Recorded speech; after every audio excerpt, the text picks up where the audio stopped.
we've got to talk about the Nats leadership first. What do you make of that, John? Do you think they made the right choice there, and do you have confidence in this new team? Yes, I do, Rita. I think Paul Toole's a good bloke. I know him pretty well. I've known him for several years. And when you look at his history in the seat of Bathurst in 2011, he won it off Labor, off Gerard Martin. He got almost 70% of the two-party preferred vote last election, very popular in his electorate. And I think Dom Perrottet and Paul Toole are going to make a good team in New South Wales as they go ahead. I like Dom Perrottet very much, and I think they're going to make a good team and work well together. And I say to people, if you don't know Paul Toole, he doesn't have a high profile, give him 6 months, give him 12 months before you make your decision on what you think of him. 6 months, oh, that's generous. I think 6 weeks, that's all you get. You've got to make an impression and you've got to have an impact. You're harsh, Rita, you're being harsh. Oh, we've got the 24-hour news cycle now. You haven't got 6 months up your sleeve now. Let's move on to China. They're threatening Australia, and it's getting pretty petulant, if you ask me. They have warned of a upheaval in bilateral relations if Australia continues to object to an escalation of military activity over Taiwan.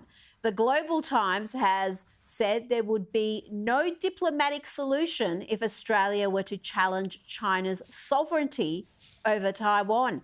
Oh, my goodness. Jason, when will they work out that bullying Australia isn't going to work? Well, Rita, no one has any idea on that. I mean, I guess what I would say is that this is a bit of baiting by the Global Times. That's what they're experts at. Australia will continue to act in its national interest, not in the national interest of other countries.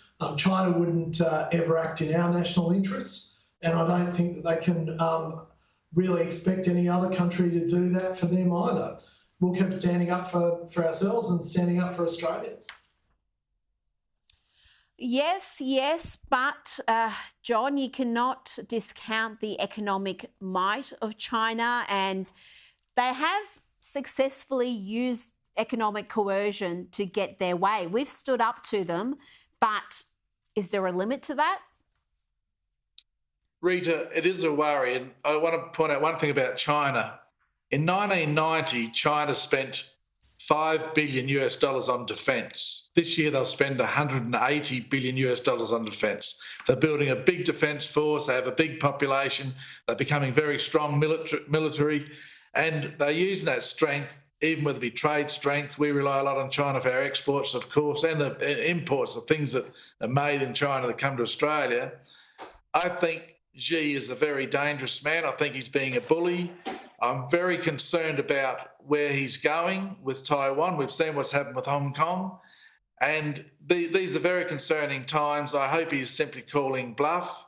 I certainly hope that. If not, well, the last thing I ever want to see is a war.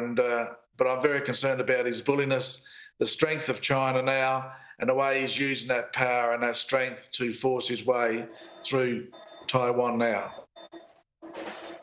Gerard, are you satisfied with how we're dealing with China, and can we have faith in our greater ally, the US, standing with us and standing with Taiwan if China's aggression increases? Hi, Rita. Look, I think we're doing a very good job.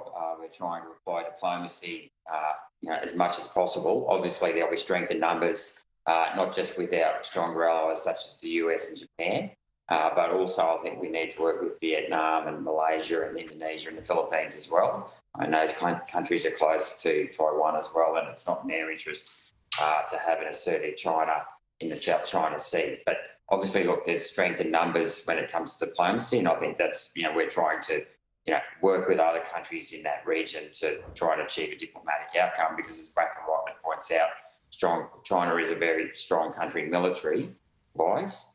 From an economic point of view, I mean, we kept our trade options open as much as possible, but we should never forget that we are a very strong country economically as well, and we can stand on our own 2 feet. I mean, we have, probably more natural resources than most other countries in the world, and we shouldn't sacrifice our economic principles in order to necessarily sell out our values and strong democratic values.